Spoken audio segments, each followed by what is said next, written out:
Hello बच्चों, आज मैं आपके लिए लाई हूँ 12th class biology first chapter का सेकेंड पार्ट। सॉरी, कुछ दिनों का गैप कर दिया क्योंकि मेरी तबीयत ख़राब थी।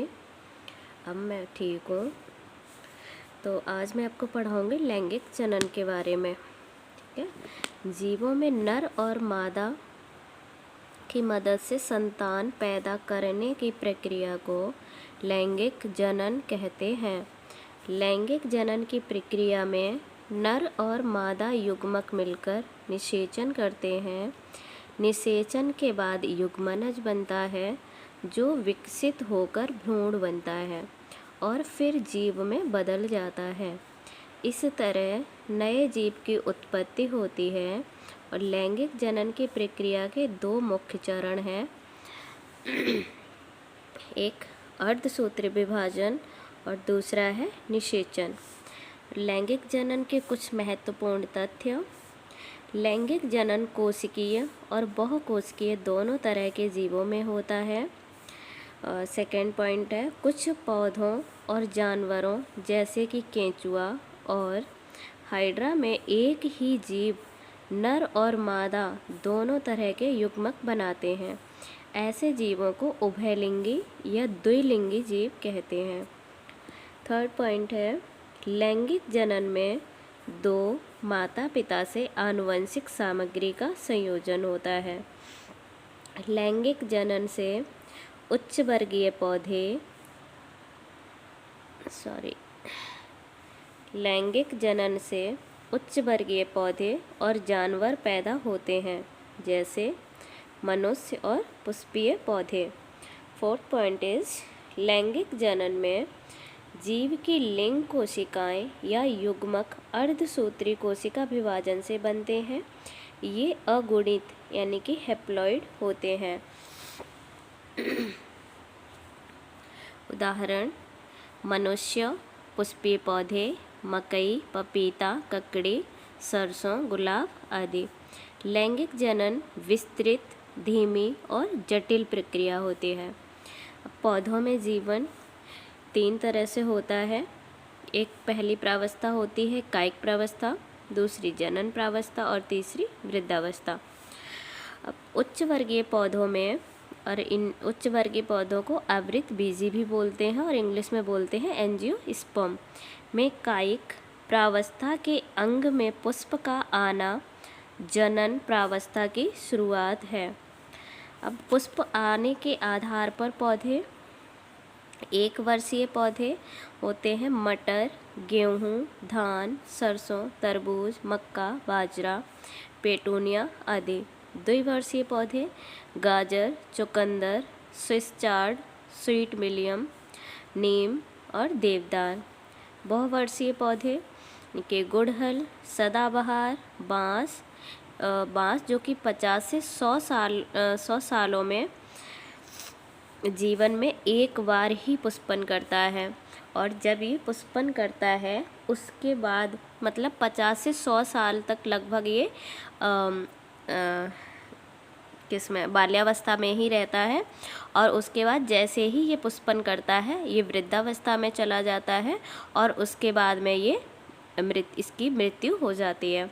अब नीला कुरंजी, और नीला कुरंजी को स्ट्राविलस कुंथियाना भी बोलते हैं, जो कि 10 से 12 साल में नीला पुष्पन करता है। जानवरों में जीवन, जानवरों में किशोरावस्था के दौरान शारीरिकीय एवं अकार्यकीय बदलाव आते हैं।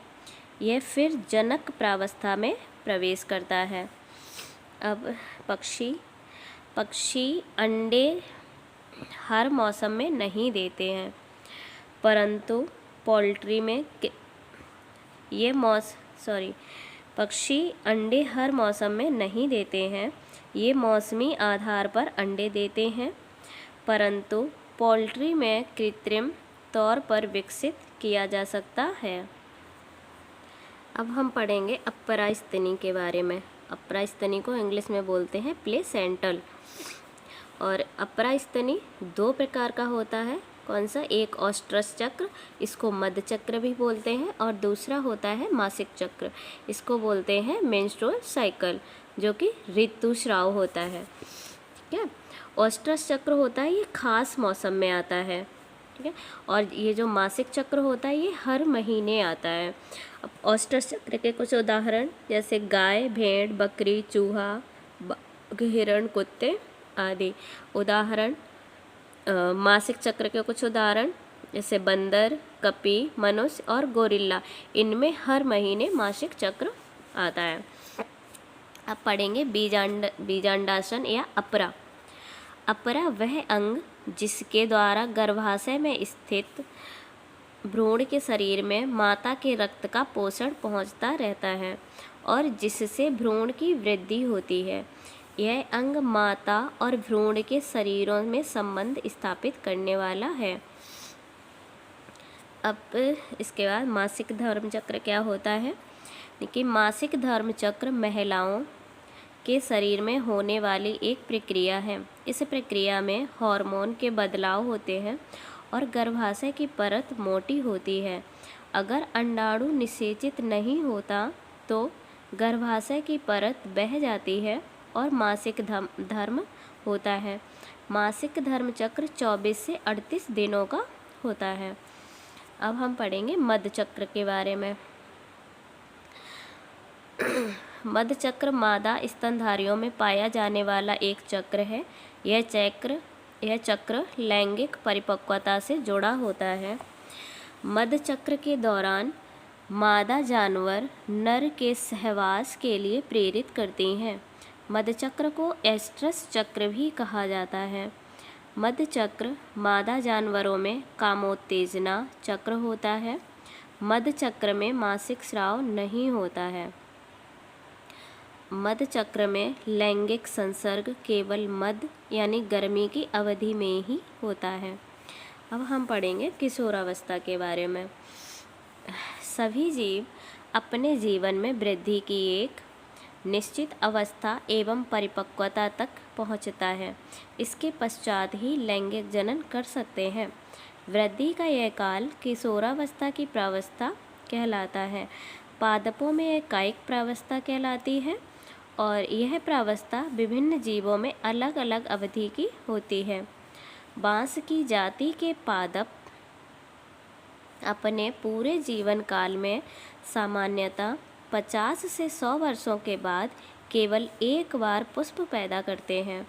परिणाम एक बड़ी अवस्था में फल उत्पन्न होते हैं और मर जाते हैं। एक अन्य पादप नीला कुरंजी 12 वर्षों में एक बार पुष्प उत्पन्न करता है।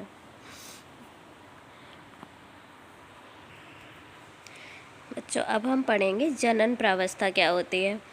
प्रकृति में रहने वाले पक्षी केवल विशेष मौसम के आने पर ही अंडे देते हैं। यद्यपि संरक्षण में रखे जाने वाले पक्षियों जैसे कि कुक्कुट, और कुक्कुट को मुर्गा बोलते हैं हिंदी में, फॉर्म में वर्ष भर अंडे देने की क्षमता है। जंतुओं में किशोर अवस्था में जनन की तैयारी वाली अवस्था होती है। अब पढ़ेंगे जनन प्रावस्था के दौरान अपरास्तनी मादा के अंडाशय की सक्रियता में चक्रिक तथा सहायक वाहिका और हार्मोन में परिवर्तन आने लगते हैं। अब next topic is non primate स्तनधारियों जैसे गाय, भेड़, चूहों, हिरन, कुत्ता, चीता आदि में जनन के दौरान ऐसे चक्रिक परिवर्तन देखे गए हैं। इन्हें मध्य चक्र या ऑयस्टर साइकिल कहते हैं। जब प्राइमेटों यानी कि बंदर, एप्स, मनुष्य में यह ऋतुस्राव चक्र कहलाता है। ऋतुस्राव का मतलब होता है ये हर महीने आने वाला चक्र होता है। अब पढ़ेंगे मौसमी प्रजनक क्या होते हैं। अपने जनन प्रावस्था के दौरान अनुकूल परिस्थितियों में ऐसे चक्रों का प्रदर्शन करते हैं, इसी कारण इन्हें मौसमी प्रजनक कहते हैं। अब सतत प्रजनक क्या होता है।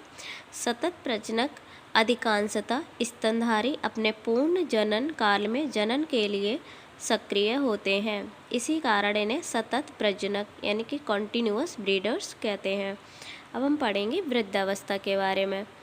जनन आयु की समाप्ति को जीर्णता या वृद्धावस्था के मापदंड के रूप में माना जा सकता है कि शरीर में जीवन की अवधि के अंतिम चरण में सहवर्ती परिवर्तन जैसे उपापचयों का मंद गति से होने लगते हैं।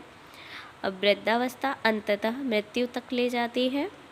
थर्ड पॉइंट इज पादप तथा प्राणियों दोनों में ही तीनों प्रावस्थाओं के बीच संक्रमण के लिए हार्मोन उत्तरदायी पाए गए हैं। फोर्थ पॉइंट इज हार्मोन तथा कुछ विशेष पर्यावरणीय कारकों के बीच अभिव्यक्तियों को नियंत्रित करती है। तो बच्चों लैंगिक जनन का पार्ट खत्म हुआ। अब हम नेक्स्ट टॉपिक में पढ़ेंगे अलैंगिक जनन क्या होता है। बच्चों इसी तरह हैंड रिटन नोट पाने के लिए हमें फॉलो करें एंड सब्सक्राइब करें।